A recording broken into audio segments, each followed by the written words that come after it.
This episode of Literary Treks is brought to you by Audible.com, offering more than 180,000 titles for smartphone, tablet, and desktop. To get a free audiobook of your choice and to help Trek FM at the same time, visit audibletrial.com/trekfm. And also by Enterprise in Space, an international program of the nonprofit National Space Society. Find out how you can help science and education and become a virtual crew member aboard the NSS Enterprise Orbiter by visiting enterpriseinspace.org. And if you want to join the conversation and share your thoughts on this episode, join the Babel Conference, our listeners group on Facebook. Just type BABEL into the Facebook search field. We look forward to seeing you there. Hey everyone, I'm Rod Roddenberry, and you're listening to Trek FM.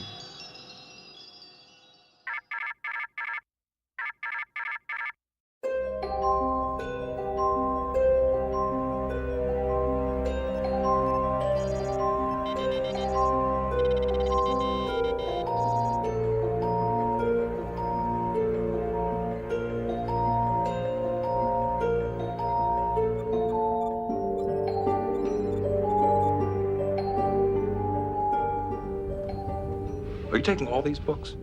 I thought I'd take some light reading, in case I got bored.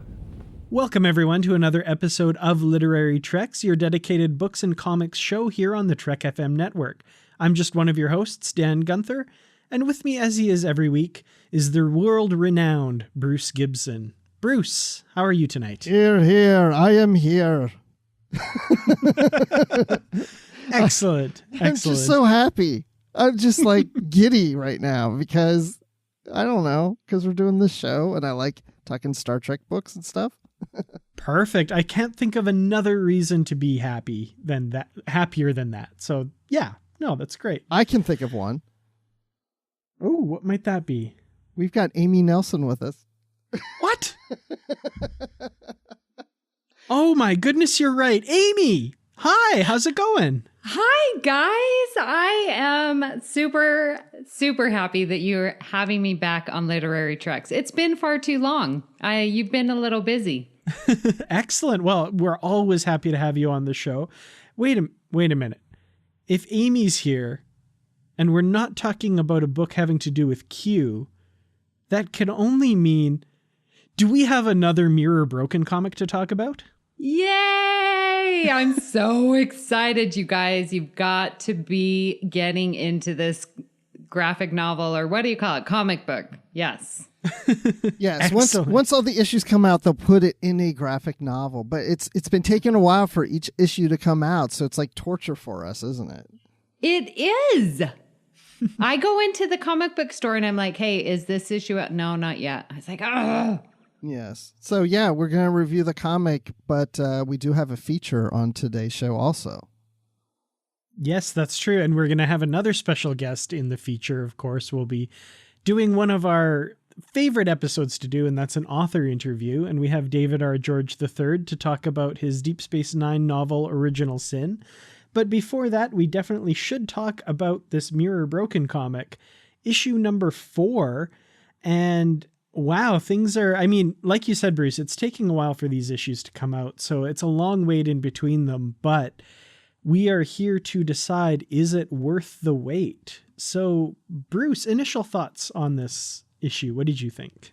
I think it was worth the wait because I really enjoy these issues because it's in the Mirror universe, yet the characters feel like the TNG characters that we know. They're just in a different situation. So they're not like, there's evil Data and there's evil Picard.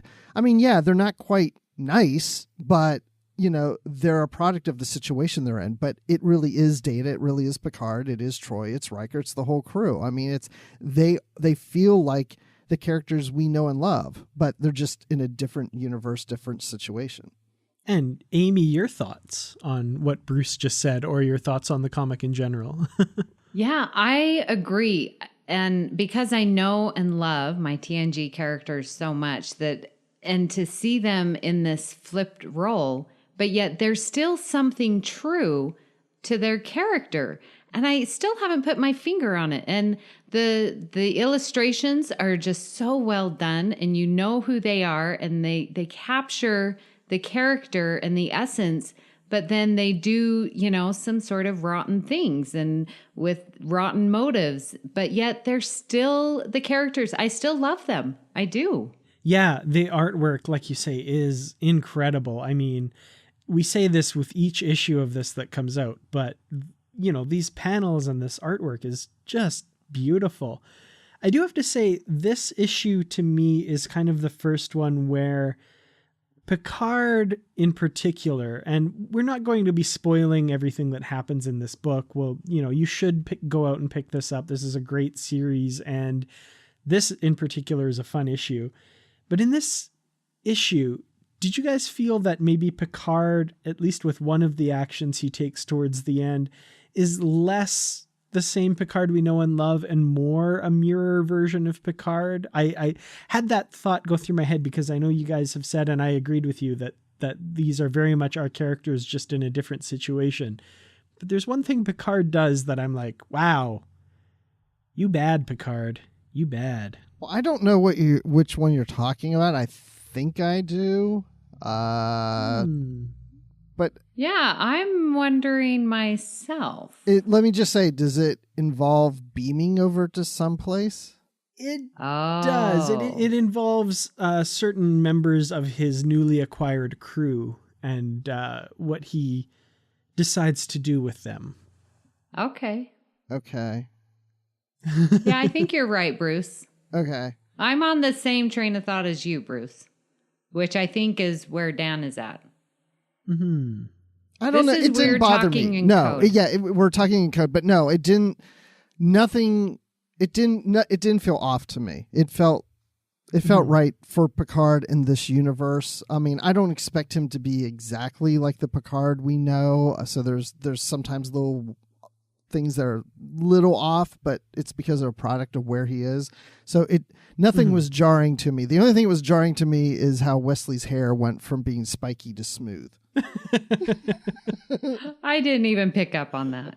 One thing, since you're talking about Picard and this essence of who he is, like I seemed to hear, Picard gives great soliloquies in Next Gen, and he does so here. Like, throughout, it's like, all right, we're going to deliver change and change will deliver us. Like it's these great moments where he's inspiring. And then, around you've got, Troy smiling and, everyone's just like, okay, we're here for you ish.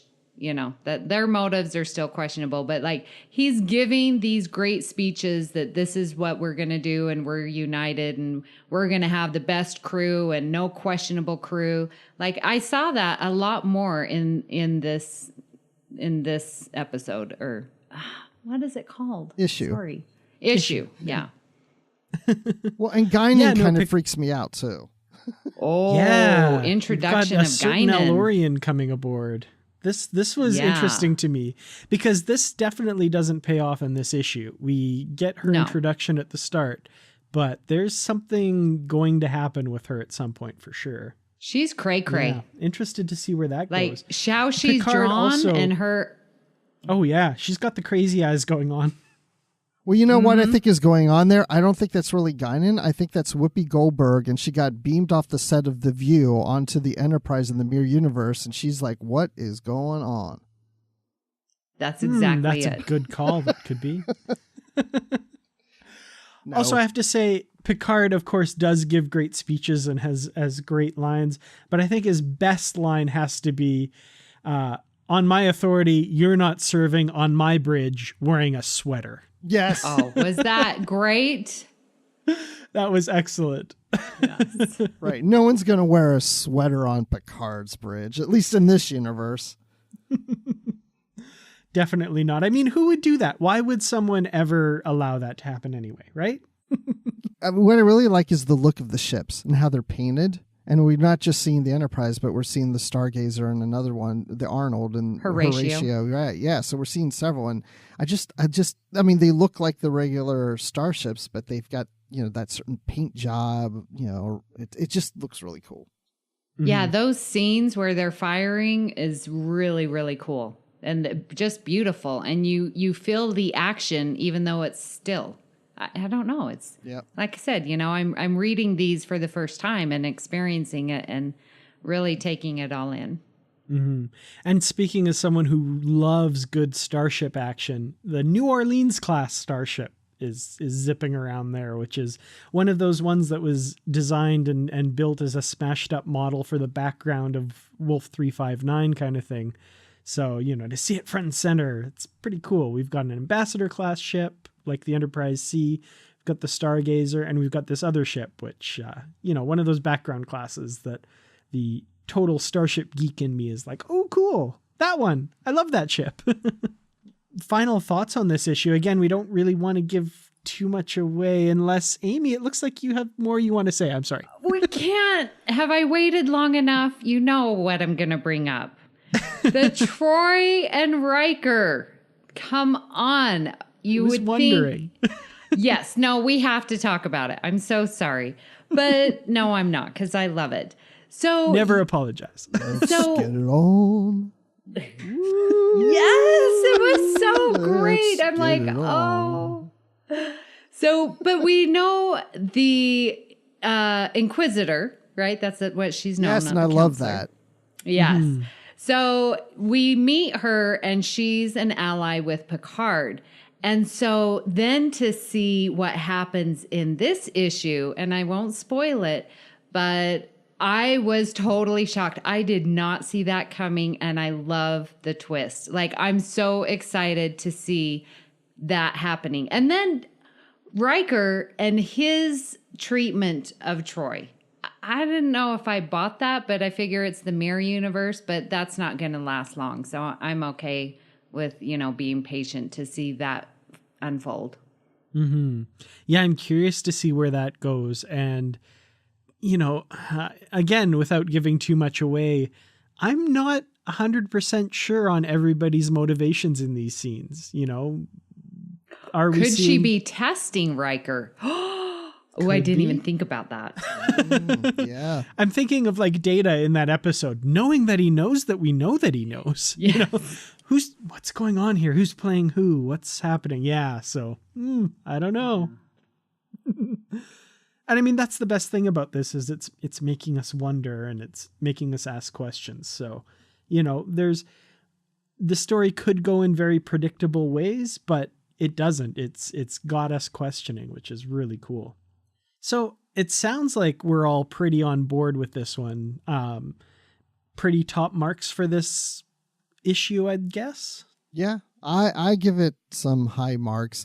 I think I'm really waiting for when all these are out and we can just read it as one long big story. That's where it was really, I think it's going to really work for me. I mean, it works now, but it's really going to just feel epic when it's all together. Yeah.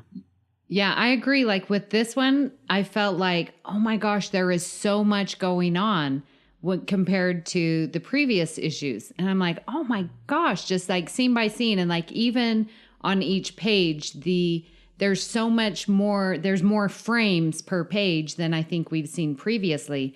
So we know that the story is picking up and it's like, oh yeah, it twists and turns and it leaves you and you're like, I need more, definitely. Yeah, I feel like there's a lot more dialogue in this issue. The story is propelled a lot more forward.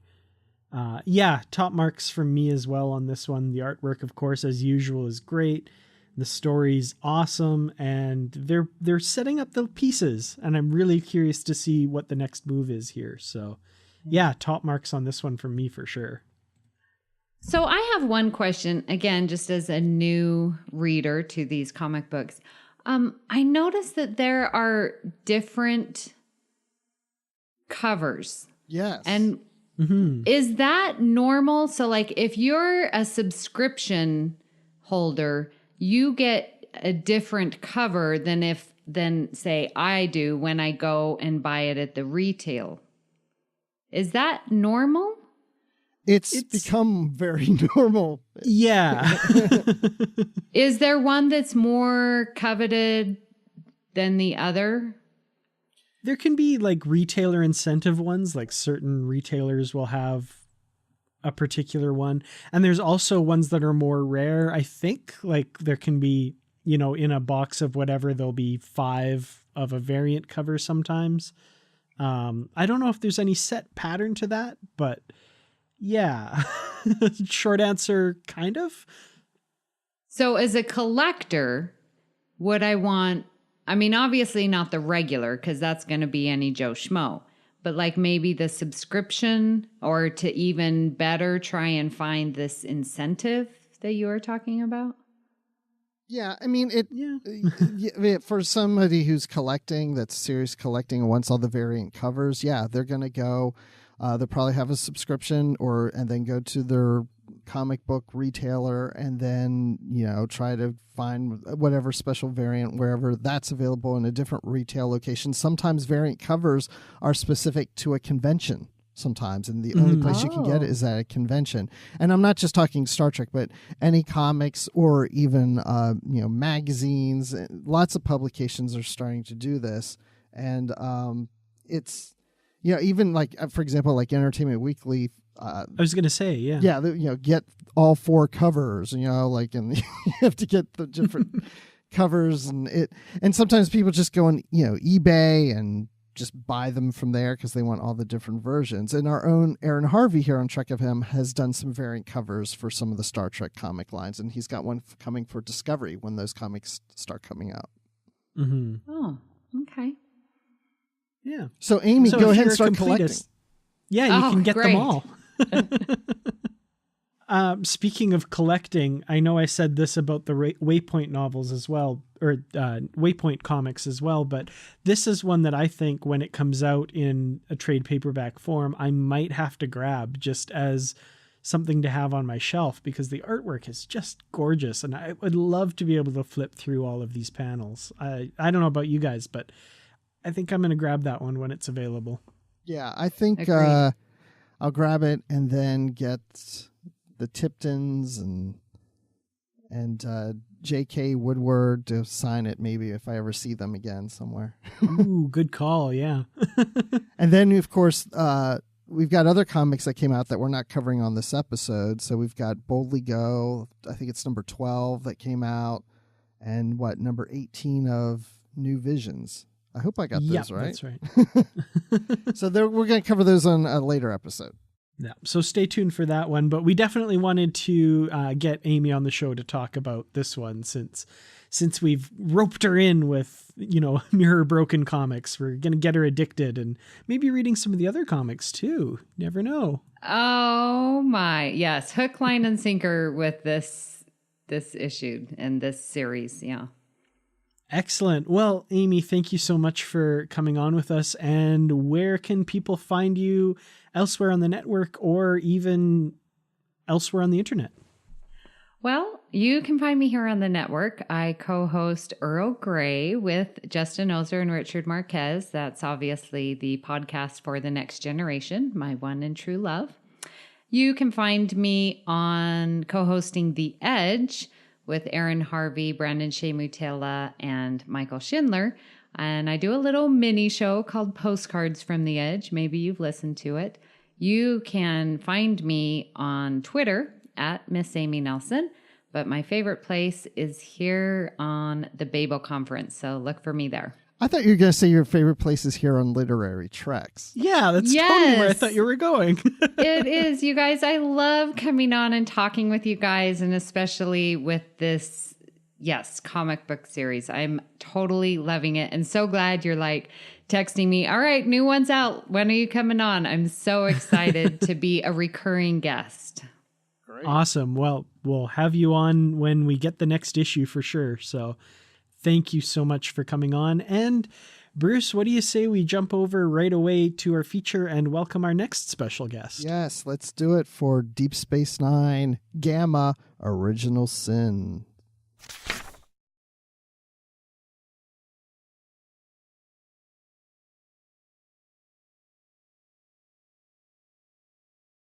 So this month we have another new novel that we want to talk about, the continuation of the Deep Space Nine story, and in particular, Ben Sisko and his family. And we're talking about Deep Space Nine Gamma, Original Sin by David R. George III. And we're lucky enough to have the author himself joining us. So, David, welcome back to Literary Treks. Thank you very much. Great to be here. It's always good to talk to you guys. Excellent. Always happy to have you on the show. Well, let's jump right in and talk about this novel. I have to say for myself, Deep Space Nine is one of my favorite series, and it's really great to get a story centered on Captain Sisko again. And in this book, we kind of actually get two stories for the price of one here. We have a story that takes place in 2380, which is kind of in that period during the time jump that we skipped over, events that have been alluded to but never really fully explored. And that one is talking about their Sisko and Cassidy Yates' daughter, Rebecca, and her abduction by a member of the Ohala Varu. And then we also get a second story in the quote-unquote present, 2386, in which the Robinson is exploring the Gamma Quadrant, and several children are abducted from that ship, and once again, including their daughter, Rebecca. So what was the process of coming up with these two stories and the way they tied together? Well, I've wanted to tell the story of Rebecca's abduction for a while. Now, actually, the initial abduction in 2380 when she was still a toddler. And actually, it's not just Rebecca's abduction I've been wanting to tell. It's the period of time of about 4 years that we, as you alluded to, skipped over in the books. The books were going on pretty linearly for a long time, immediately after the end of the television series. And then all of a sudden we leaped from, I think, 2377, early 2377 to early 2380. Or maybe it was 2377 to 2380 or 2381, I guess it was. So 4 year jump from 2377 to 2381. And I was given the task of doing that. I was asked to leap the storyline forward to make it contemporaneous with the Next Generation books that were going on at the time, and the sort of, as you say, the current Star Trek timeline in the books. And so when I did that, I had the choice of just ignoring the fact that 4 years of events went on and we didn't know what those were. The readers wouldn't know what those were. Or I could say, all the storylines that we've been following from 4 years ago, they've all wrapped up, everything's fine, and not say anything else about it. But neither of those things seemed particularly satisfying, either for me as a writer or I think for readers. So what I did was I hinted at some of the events that happened in that 4 year period.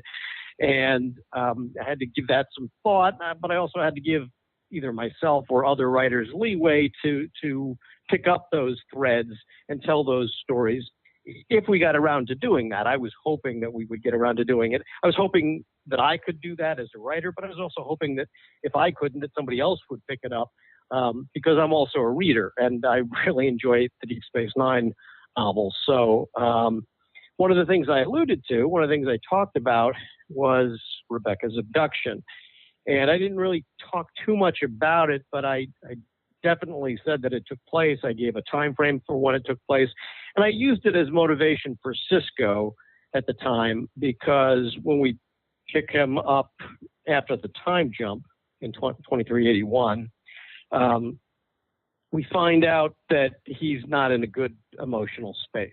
And lots of bad things have happened in and around his life to put him in that emotional state. And one of the things was Rebecca's abduction. And as I didn't give too many details about it, but it's always stuck in the back of my head as a story that I wanted to tell.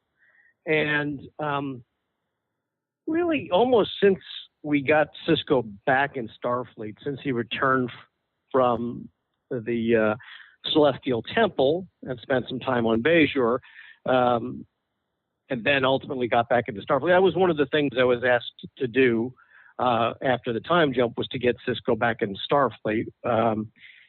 Ever since then, I've kind of been trying to maneuver him into an exploratory mission. I was told that he should get back in Starfleet and he should have his own ship, and I made that happen.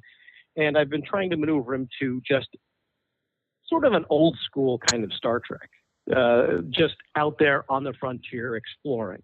And it's been a long time coming. There's been a lot of books between then and now, but finally this book, Original Sin, tells the very first tale of Sisko's exploratory mission into the Gamma Quadrant aboard the Robinson. It's supposed to take 2, 3, or even more years. It's an open-ended exploratory mission. And so yeah, that's where I started with this, and I wanted to tell the Rebecca abduction story, and so I tried to figure out how I could tell that story, and also tell the story of the beginning of this exploratory mission, and the second abduction, which is not strictly speaking an abduction of Rebecca, as you said, it's an abduction of 87 children from aboard the Robinson. Allowed me to draw some parallels and just interlace the stories, the emotional beats with Sisko and Cassidy and all of that, and also pick up on some things I've hinted at about Rebecca, which is to say that Sisko, when he was conceived, his mother was inhabited by a prophet.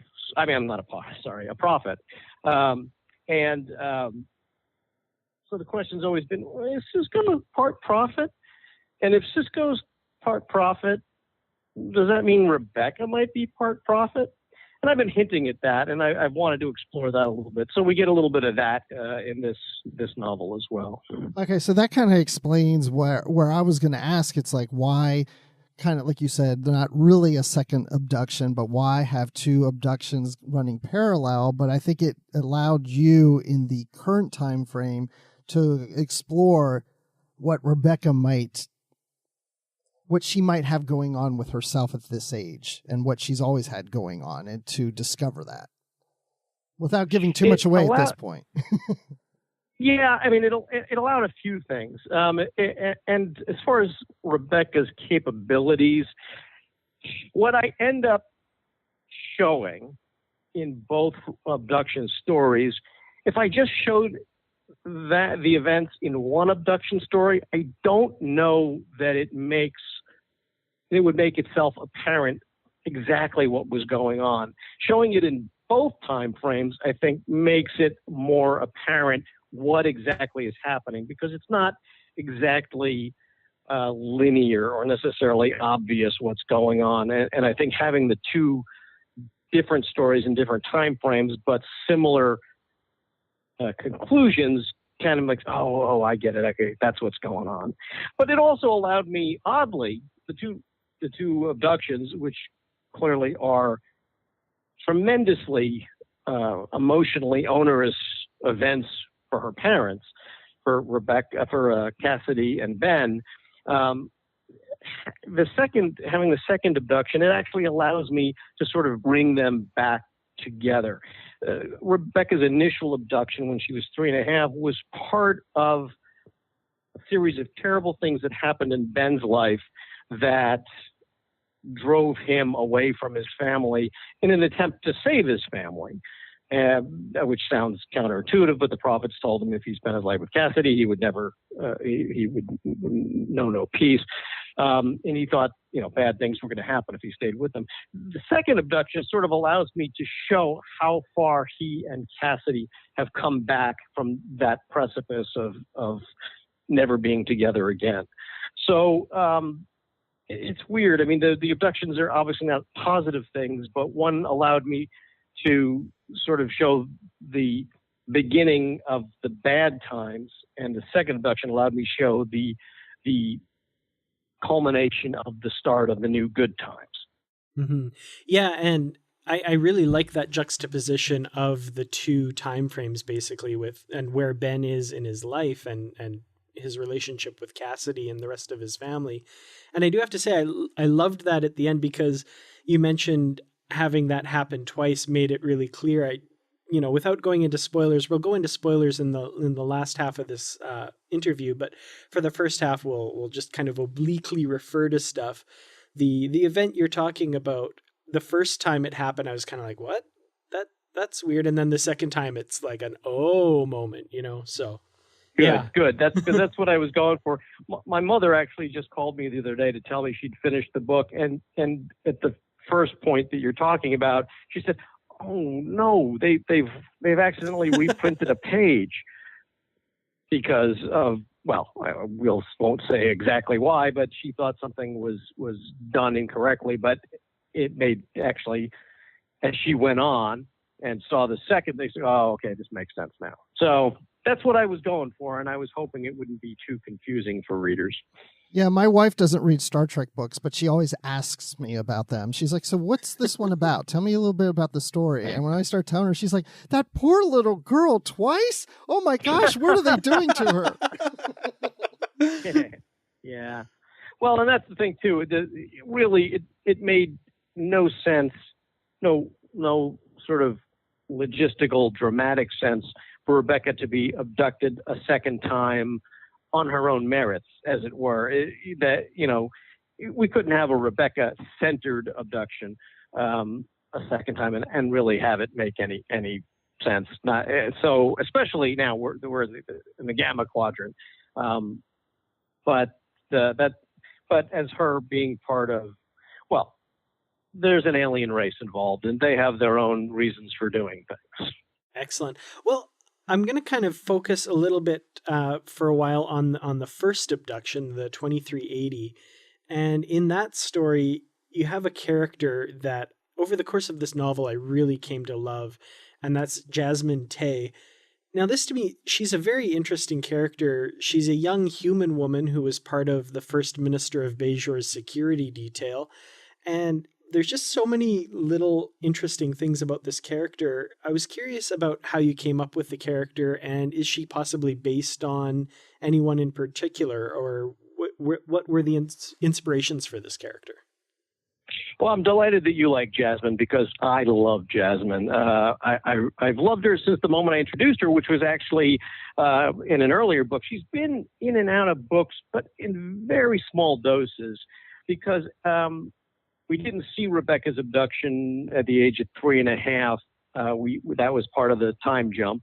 But when we came back, Jasmine Tey was sort of almost a part of the Sisko household, in that she nominally stayed around the house just to, almost as a housekeeper or whatever. But in fact, she was keeping an eye on Rebecca because of her security background. And she's been in and out of scenes, in and out of novels, and a scene here and there. And I just have always liked her. And I was really delighted to be able to open her up and create a full version of her character in this novel.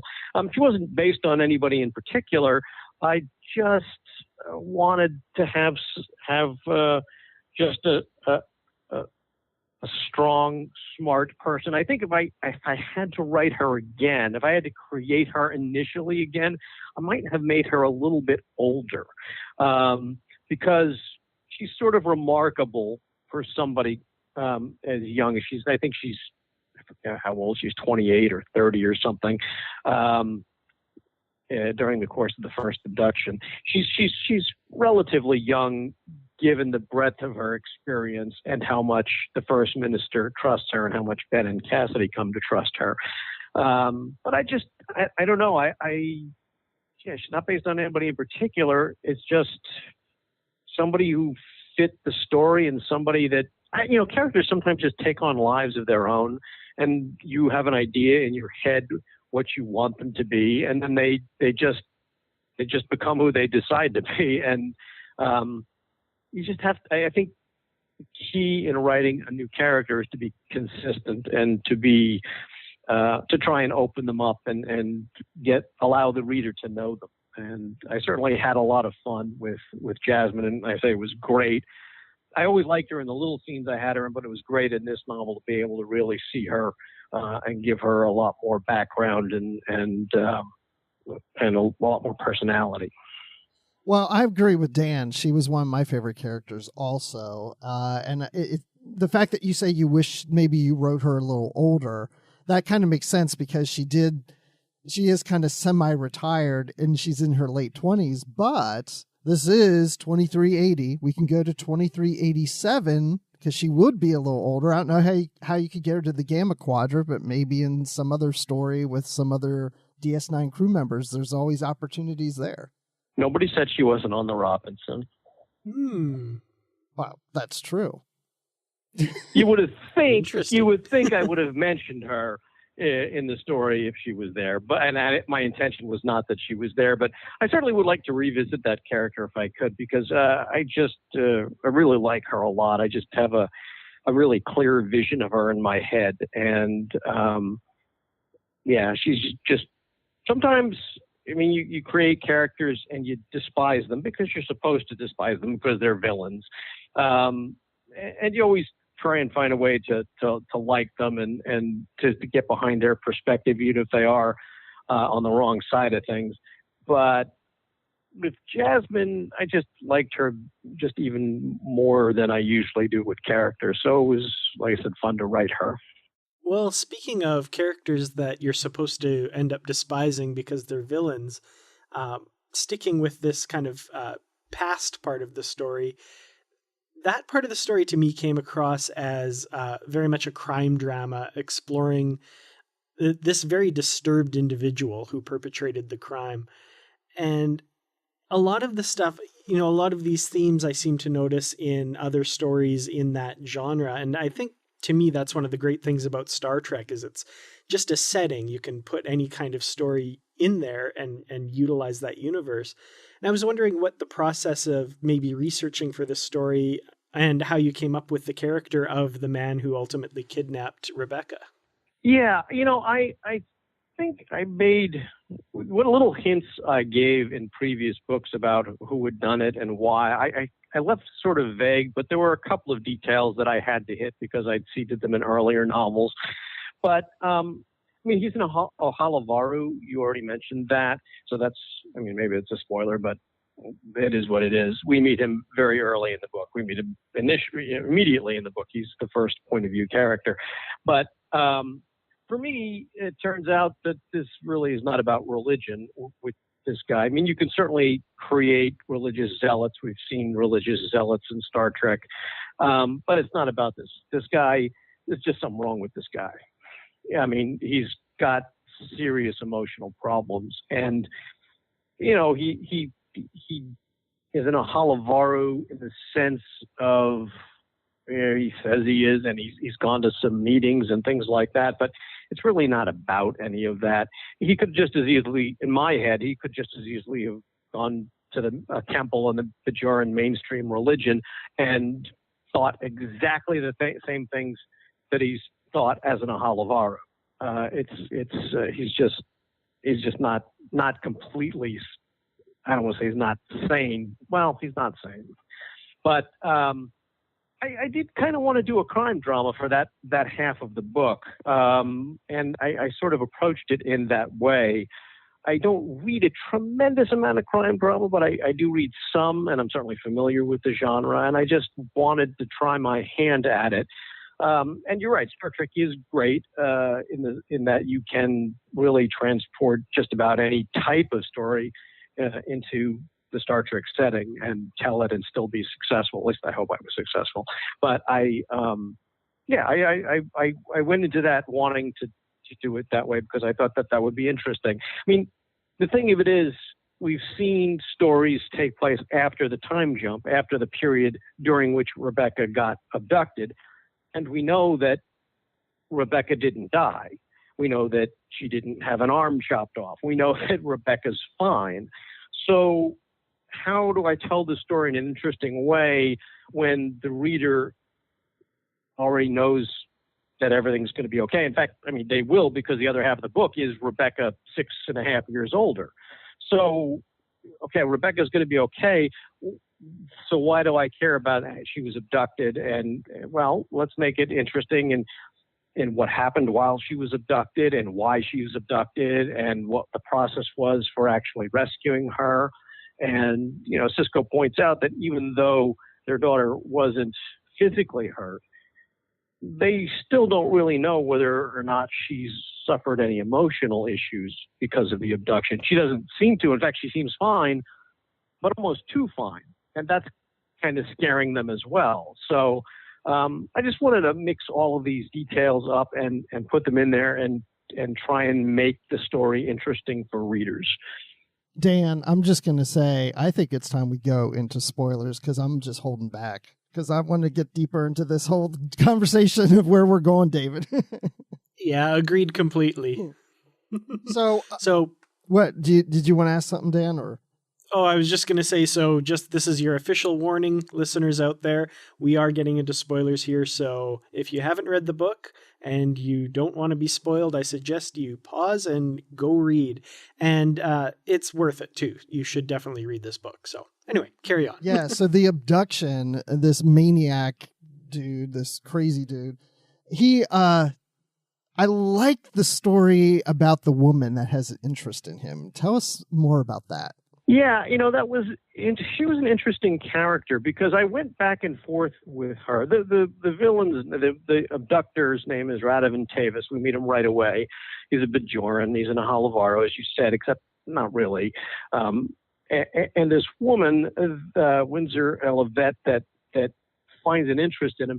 She's not entirely, I wouldn't say that she is mentally ill, but she's a loner, maybe not a loner, but she's not somebody who has a lot of people in her life, and she's not somebody who socializes well. And so she notices him at a Halavaro meeting and gravitates to him because he's like her. She can tell he's clumsy, perhaps clumsier even in social situations than she is. And so she's sort of drawn to him as probably in her mind a kindred soul. I mean, I don't really say all of this, I don't explicitly say all of this in the book, but I think all of the clues are there about what these characters are about. And I went back and forth on including her, and I'm not really sure. It just seemed to be another complication and a way for me to also show what this man is capable of, and also get into the depth of his emotional problems. Because here's a woman who really is genuinely interested in him, and he's not only not interested, he's not interested because he's not attracted to her. He's not interested because he's not interested in anybody. He's, in some sense, pathologically egotistical. I mean, pathologically self-centered. Not that he thinks he's great. I mean, he does have some delusions of grandeur here and there, but he's got no empathy. He doesn't see things from other people's perspectives. He's only mired in his own emotional state, and which is a bit warped.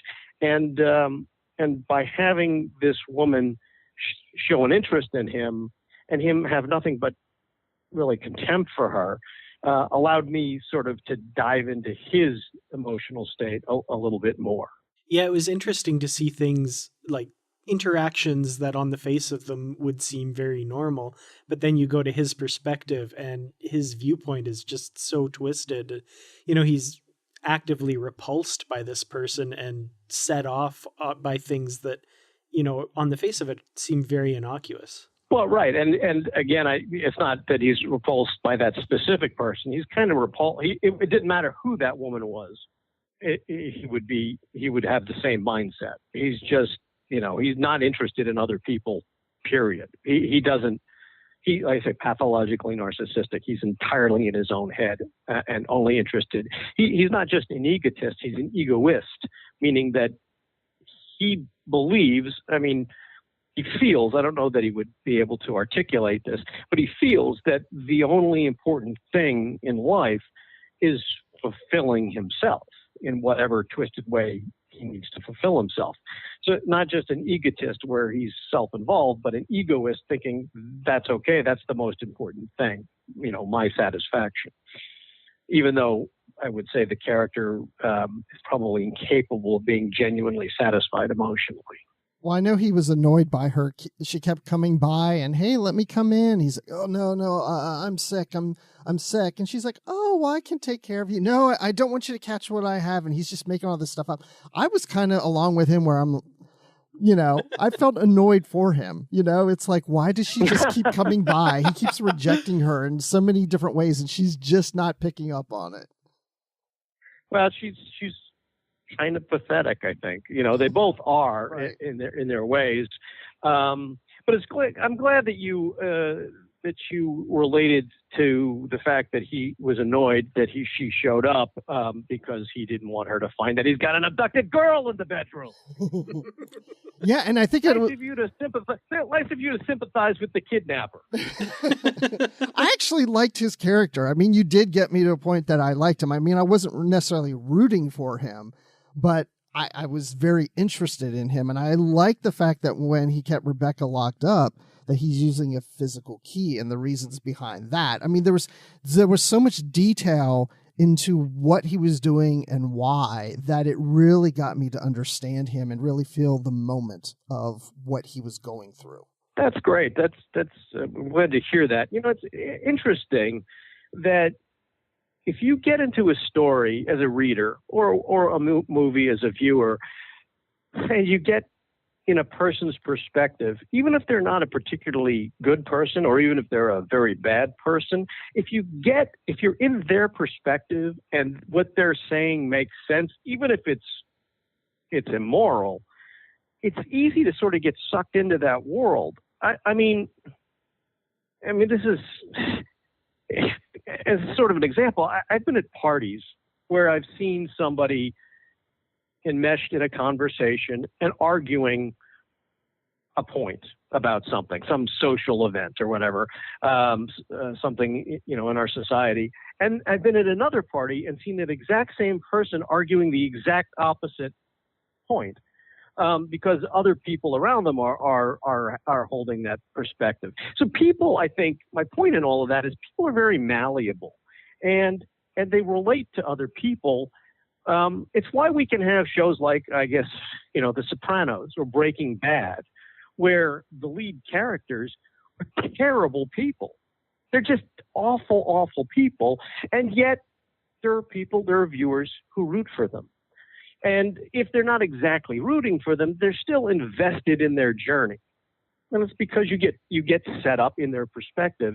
And so when they're trying to accomplish something, you naturally want them to succeed because they're the protagonist, even if they're a bad person.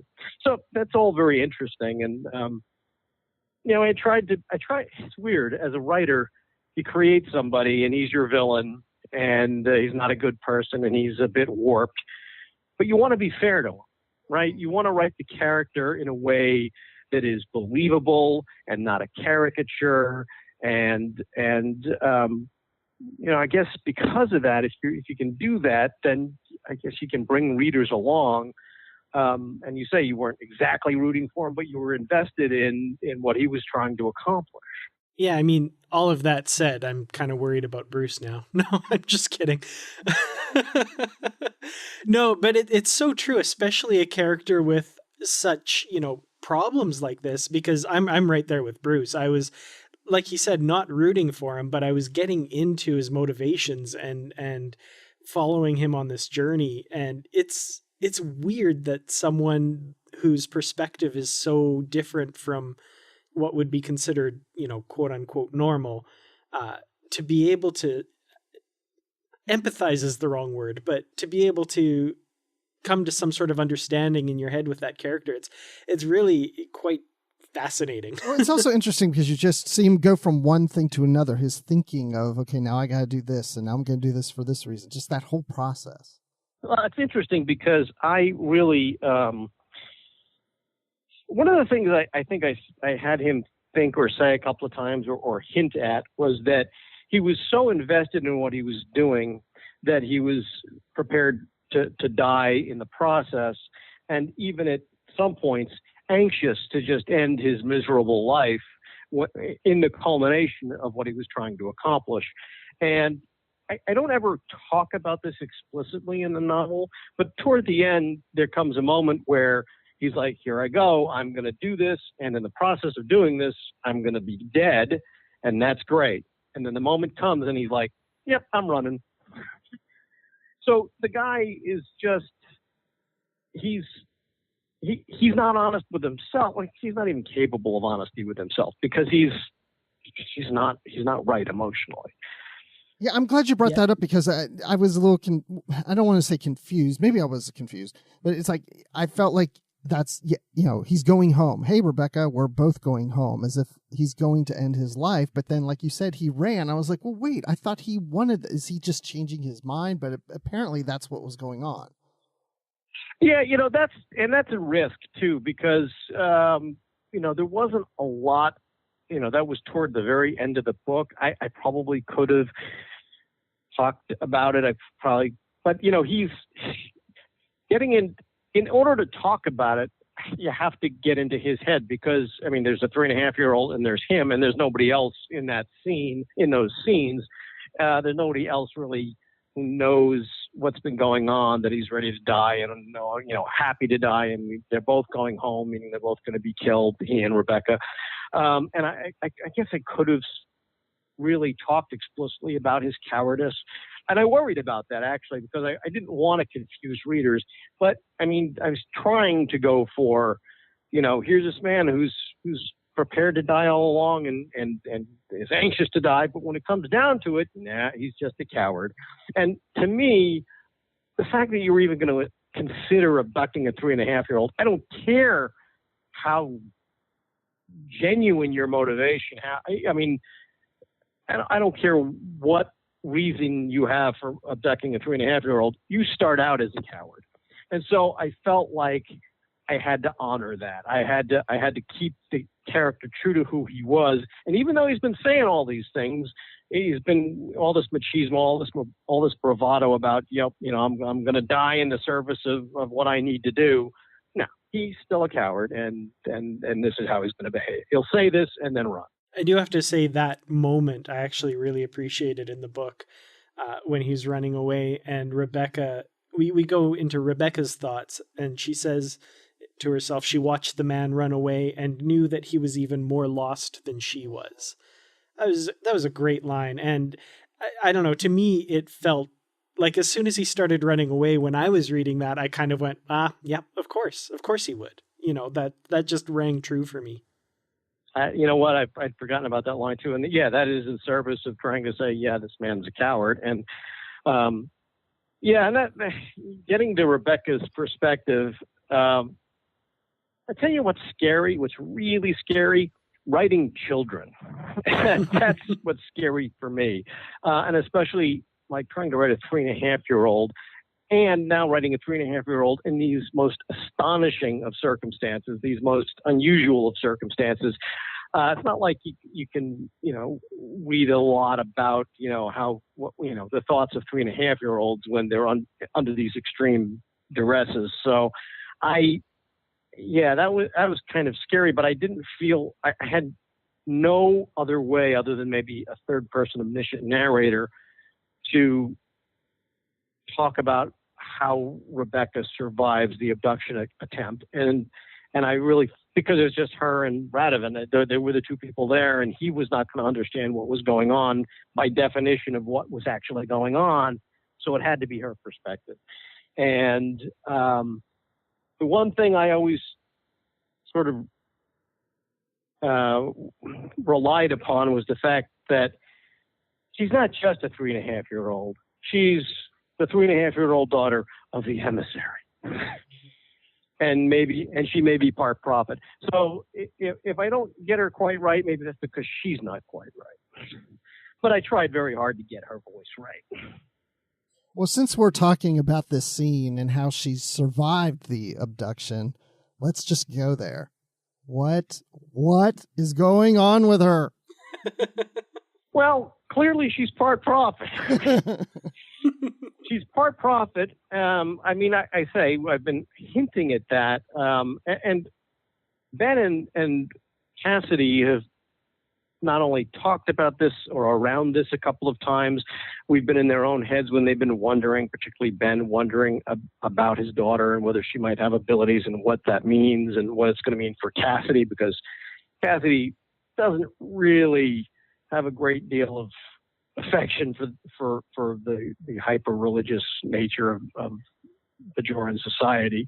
especially because of what she's, what's happened with her family, and in particular, really the prophets, because she sees them as the cause of a lot of the problems that her husband's had, and then her daughter. So, but yeah, clearly Rebecca has some abilities.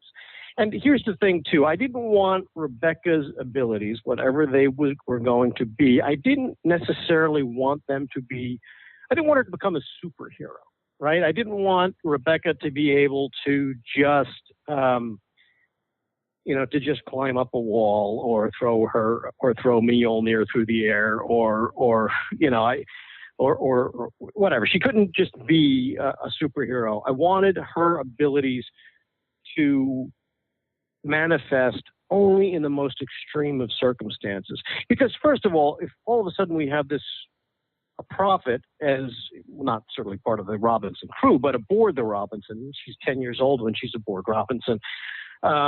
If we have this super being aboard Robinson and they get in trouble, well, we know she's going to be able to save the day. Yeah, you don't want to make her the Wesley Crusher of the Robinson. or even worse. I mean, you got this. She could be a sort of a built-in Deus ex machina. So I didn't want that. So I wanted her to be able to manifest whatever abilities she has only under the most extreme circumstances, or at least whatever her extreme abilities are. And so I had to, because she essentially saved herself in both abductions. I mean, Jasmine Tey has a good deal to do with her recovery, but actually saving her own life or some version of her life, Rebecca does in both 2380 and 2386, and she does it both times under very extreme circumstances. I mean, in the first, here's a bomb that detonates directly in front of her, little 3.5-year-old body, and in the other, she has been not just abducted from the Robinson, but abducted from her own body. So these are very, very extreme circumstances that cause her not just anger, but just emotional pain and just profound sadness and despair. And those deep, deep emotions are what allow her to manifest her abilities.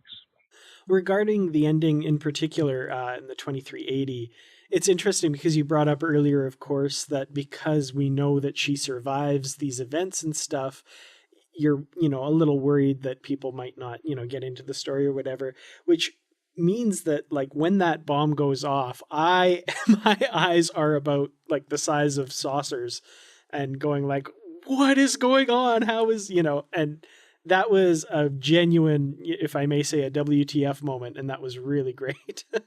Oh, good. That's exactly what I was going for. I wanted to get to that place where people knew she survived, and then 3 feet in front of her, a meter in front of her, because we're in the metric system in the 24th century, a meter in front of her, a bomb goes up. I wanted it to be a WTF moment for readers, because they're like, wait, this can't happen. How is this happening? Wait a minute.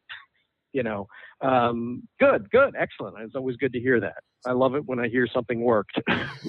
So since we're in spoilers and how that worked and these powers, because it's one of those things, I had that moment too, like, WTF. And then, then I get further in, it's like, well, wait, how did she just do this? And I reread that again, and she's manipulating time or something, just maybe around her.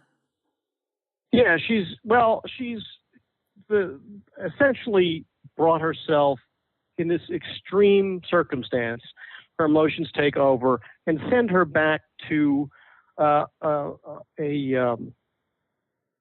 point of inflection. That is when things in the timeline change. When her demise is about to become inevitable. She suddenly, the prophets are nonlinear. They live nonlinearly in time. And she goes back to a moment where before she's about to die. She's about to die because this bomb detonates, and then she takes herself back. And she didn't entirely save herself because it required the intervention of Jasmine Tey, who was there.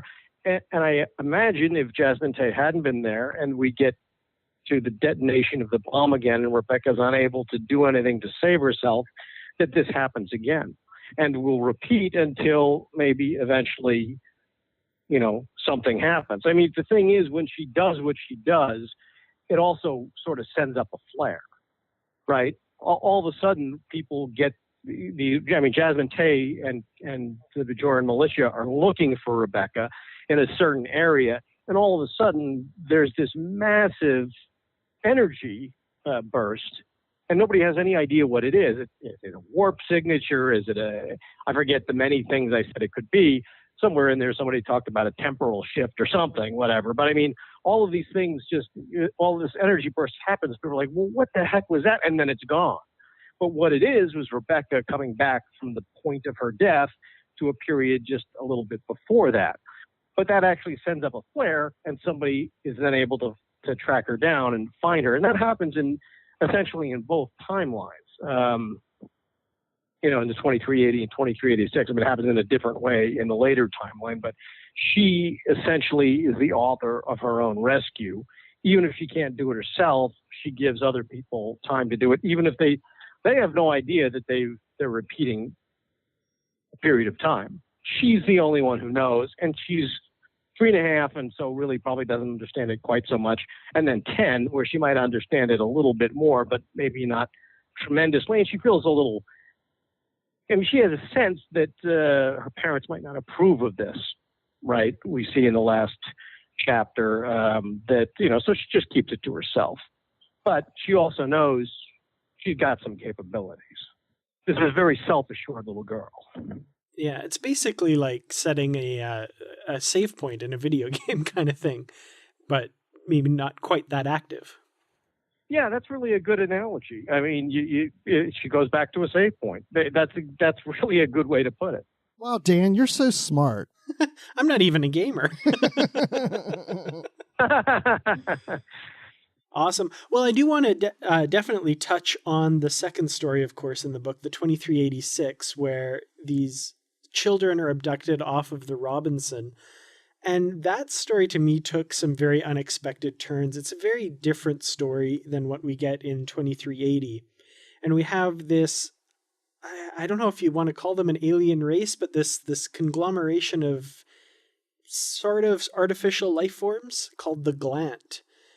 And I thought this story was really interesting because to me, I expected that we'd get the very typical Star Trek story. Everyone would come to some sort of understanding. We'd have some sort of rapprochement with them. But instead, interestingly enough, no common ground can be found.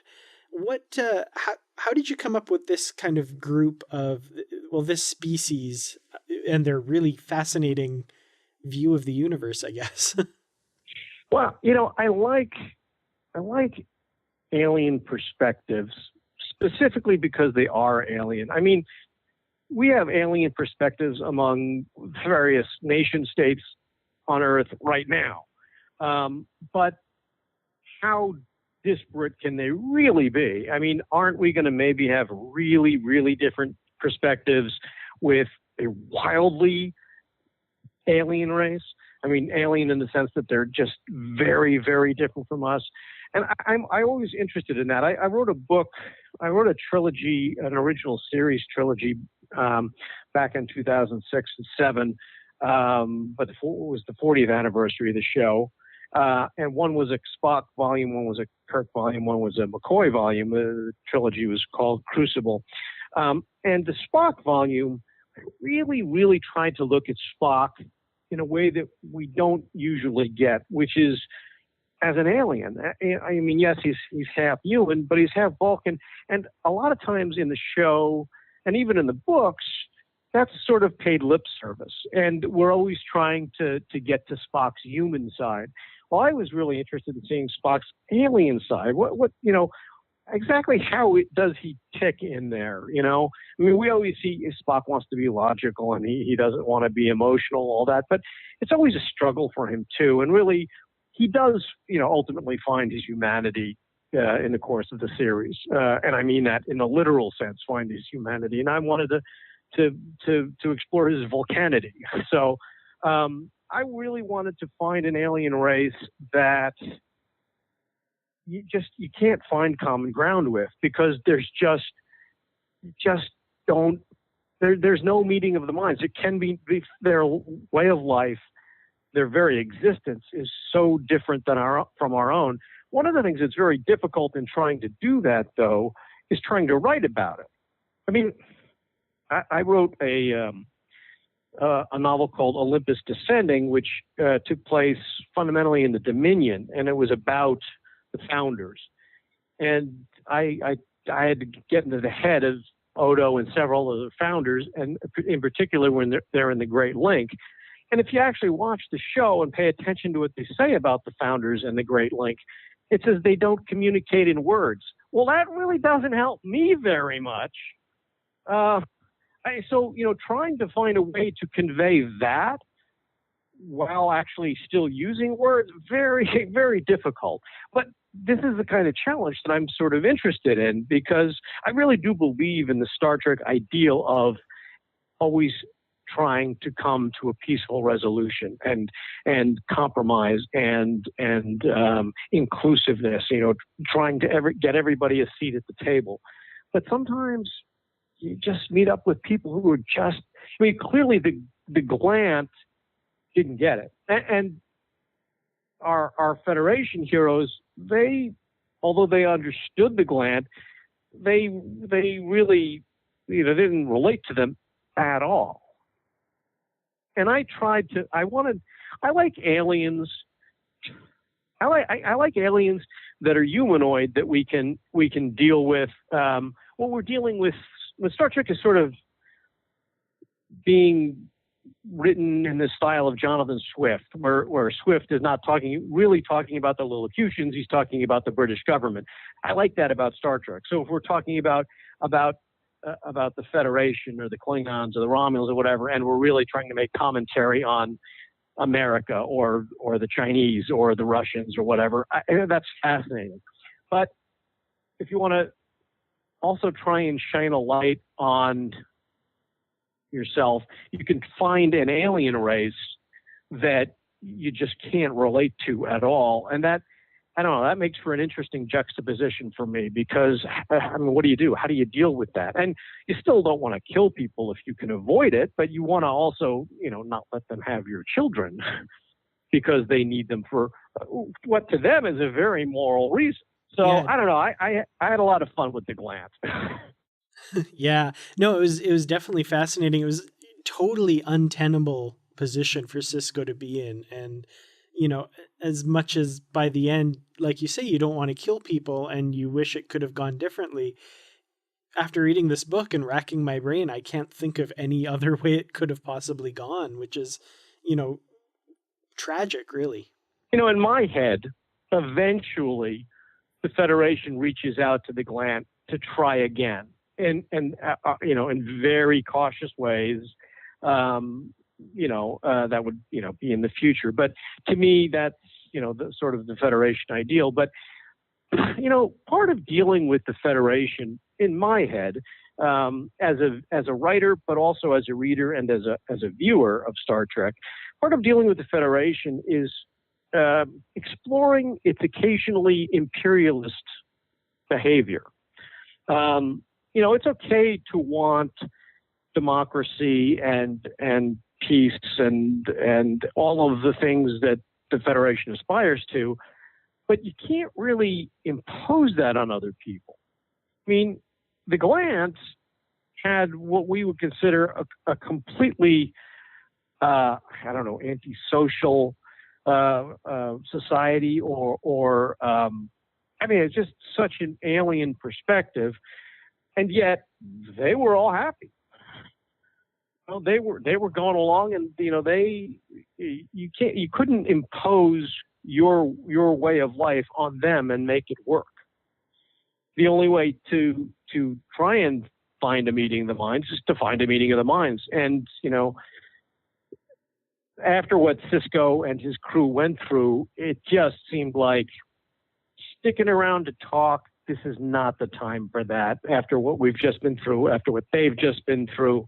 We can't trust them. We know that. And they clearly can't trust us either after all the things that we've done. So you know what, it's time to move on. But in my head, the Federation will one day come back and try and make overtures again. Maybe successfully, maybe not. It's such an alien perspective. And I mean, the implications personally for, when Sisko finds Rebecca in the situation she's in, what ultimately causes her to do this, choosing a different path once again, the little time shifting thing.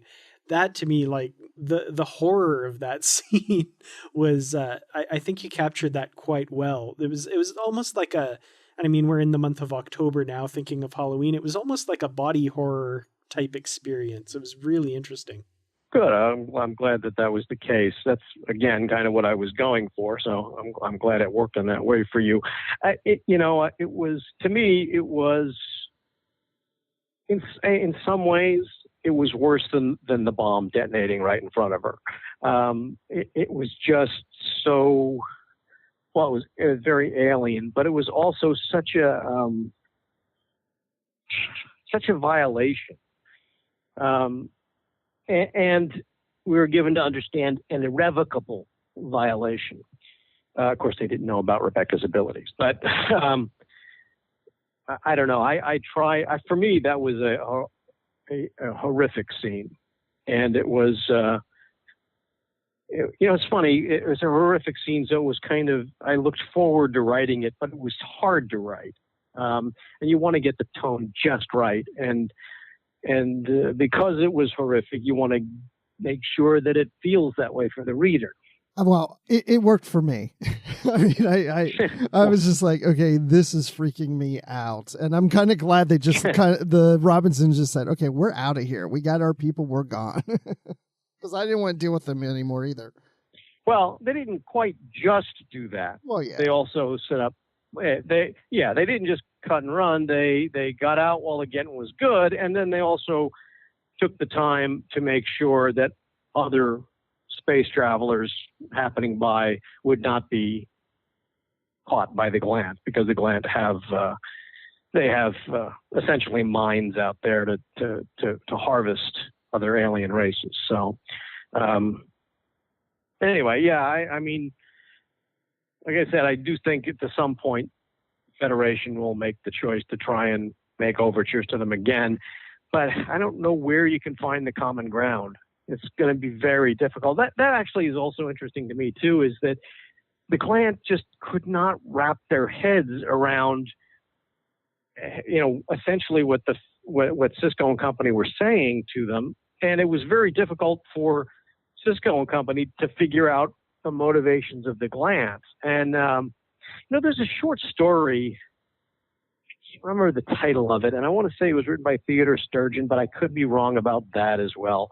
But whoever wrote it, one of the very first line of the short story was something like, he had to go home at lunch to kill his wife. And it was an alien race, and this was part of what they did. They just went home at lunch to kill their wives. And they lived happy lives, and this was the way their society was. And it's like, when you get in such an alien perspective, it makes it hard to find common ground.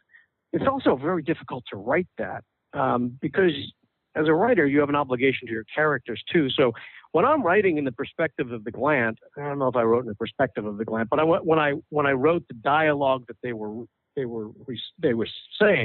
speaking, I had to be in their heads and believing every motivation was moral. You have to do that to be true to your characters in order to make it believable for your readers. And I did not like being in the cold, dark places of the Glant. So what's next for Sisko? Well, Sisko, we catch up with Sisko 3 months into the Robinson's exploratory mission. Now, the Mission Gamma series, which was an early post-television series of books, 4 books in the Deep Space Nine universe, took the Defiant, captained by Elias Vaughn, for 3 months into the Gamma Quadrant. We make Enterprise and a Romulan ship in the books at some point make an abortive exploratory mission that politics gets in the way of into the Gamma Quadrant. And then Sisko, although we don't see a lot of it, Sisko actually takes Robinson at some point on a 6-month exploration of the Gamma Quadrant. So if you're making a 6-month exploration of the Gamma Quadrant, that means you go 3 months from the wormhole and then 3 months back. So we catch up with Sisko 3 months into the Robinson's mission into the Gamma Quadrant, which means he's gone, the Robinson has gone as far as any Federation ship in the Gamma Quadrant. And he's still got, 2 or 3 years left on his mission. So they're heading out into completely unexplored territory, unvisited territory, at least unvisited by the Federation. So I imagine that we are going to see Robinson, we're going to see missions on it during the course of its exploration of the Gamma Quadrant and meeting completely unknown races and astronomical phenomena and all wonderful manner of science fiction things. Well, yeah, I figured because when the book said Deep Space Nine Gamma, Original Sin, it indicated that there's probably more to come. Yeah, that's the notion, is that we're now, this Gamma series is Sisko and the Robinson in the Gamma Quadrant. And, moving forward, that's what we'll see. I mean, Sisko he left Deep Space Nine at the end of the television series, and although he has visited, he's never been back. He's never to Deep Space Nine. He never commanded even after he came back from the Celestial Temple for the birth of Rebecca. He's never gone back to command the station. It's always been, well, for a while it was Kira, and then it was Vaughn, and now it's Ro. So, and now it's not even the old Deep Space Nine; it's the new Deep Space Nine. So, things have changed, and we've got a crew aboard the new Deep Space Nine, and we're following them, and we've got Enterprise out there, and Titan, and Esri Dax, and what's Esri's ship? Aventine. Mm-hmm. Yeah, Aventine. And now we've got Sisko and Robinson. So we've got all manner of ships out there, and following the various characters on their missions. How about you specifically? Is there anything we should be keeping an eye on the horizon, either Star Trek or otherwise, from you? I don't have anything Star Trek on the burner at the moment, but I've just begun working on a mainstream novel, and I don't know when that might be done or be published, but that's what I'm working on right now. Well, where might our listeners be able to find you online when perhaps you do have news about that novel that you'd like to share? Well, the best place for me is on my website, which is drgiii.com. The III is for the third, David R. George III, so it's drgiii.com. And from there, you can get to my Facebook page and my Pinterest page and my Tumblr and my, what else is there, Twitter and Instagram. They're all there. So that's the best place to look for me. And you can even contact me through the website if you want to. And that's the best way to find me. And also on various podcasts.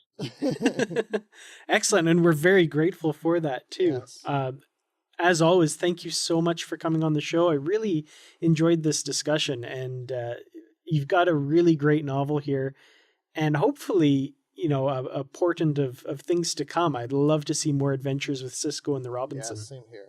Yeah, I would too. Well, thanks, guys. It's always a pleasure to talk to you. I always appreciate the invitation. I always enjoy our conversations.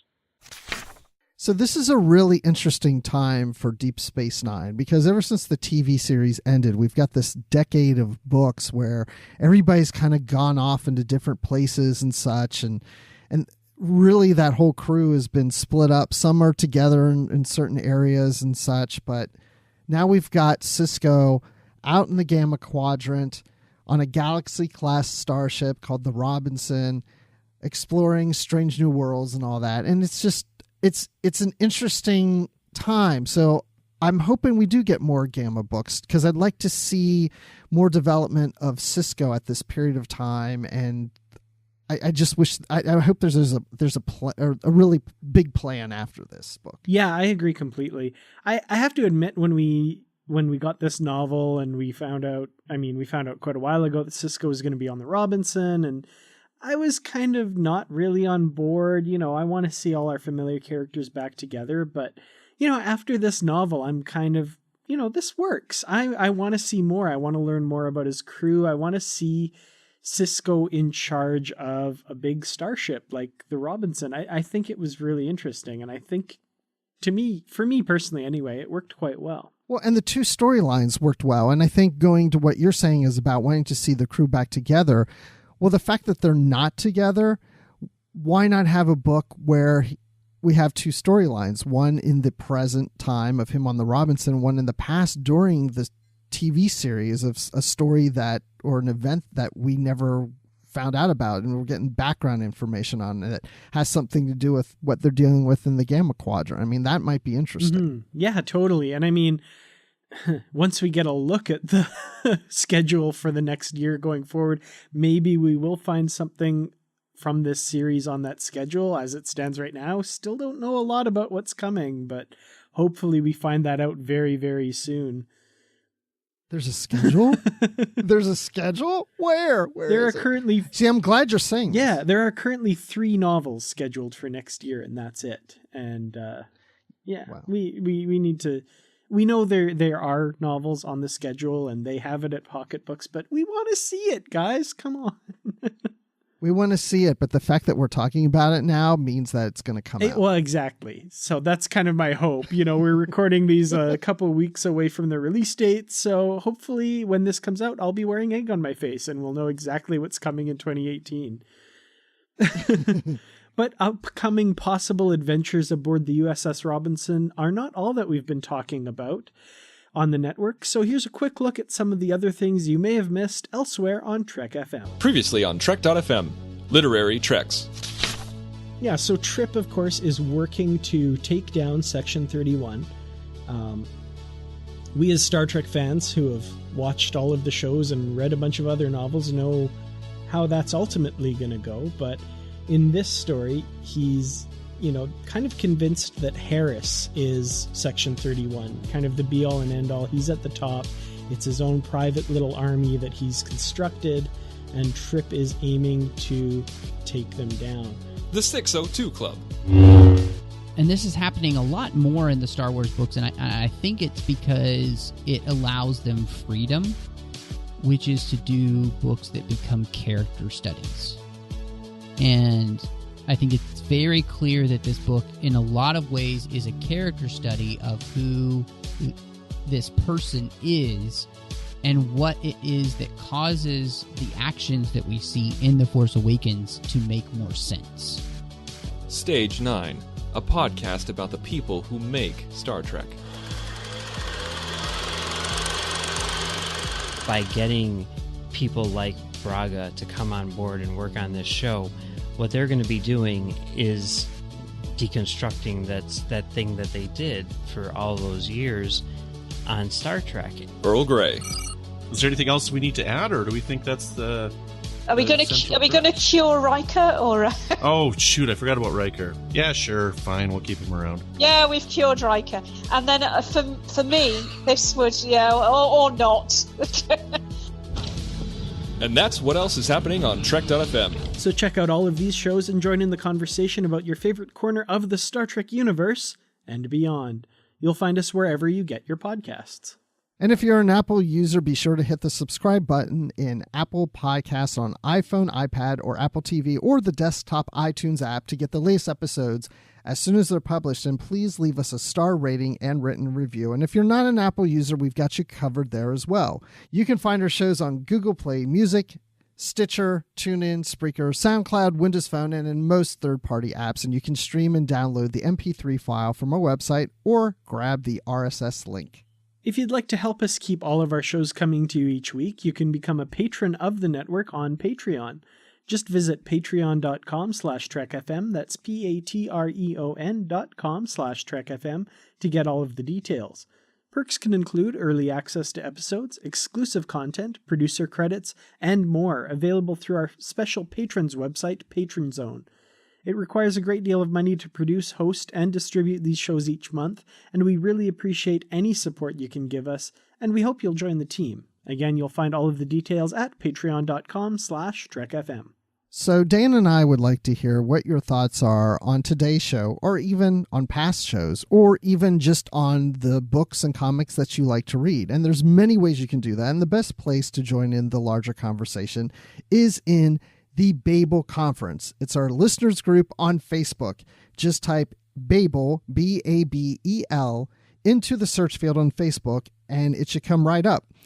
And if you'd like to send us an email, you can do that too. Just go to the form on our website at trek.fm/contact. Choose to send to a show and select Literary Treks, and that will come right to us. And you can also find us on Twitter at TrekFM and on Facebook at facebook.com/TrekFM. And of course, special for Literary Treks, we have a Goodreads group where we have bookshelves with all of our previously covered books, as well as the currently reading section so you know what's coming up for future shows. Plus, there are always great conversations happening about all the books and comics that make up the Star Trek literary universe. Just search for Literary Treks on Goodreads and click Join Group. We'd like to thank Ken Tripp, Greg Roser, Brandon Shea Mutala, and Justin Ozer for their support of the Trek FM network and for being associate producers for Literary Treks as well. Now, Bruce, when you're not setting up beacons to warn people away from going anywhere near the Glant, where can we find you? I don't know why that sounds so funny to me, but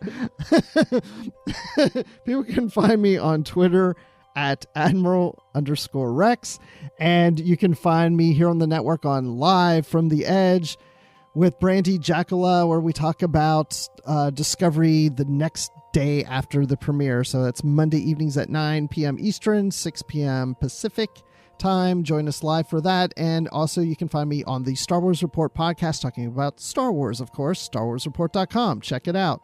And you can always find me in the Babel Conference. And Dan, when you're not locking people into a room with your key, where can people find you? Oh, man. Well, you can find me on Facebook at facebook.com/Kertrats Productions. That's KERTRATS Productions. You can find me on Twitter at Kertrats, on Instagram at Kertrats47, and on YouTube at youtube.com/Kertrats Productions. And of course, just like Bruce, in the Babel Conference talking about Star Trek. Well, thank you everyone for listening, and until next time, live long and read on. What do you call that, light reading? To each his own, number one.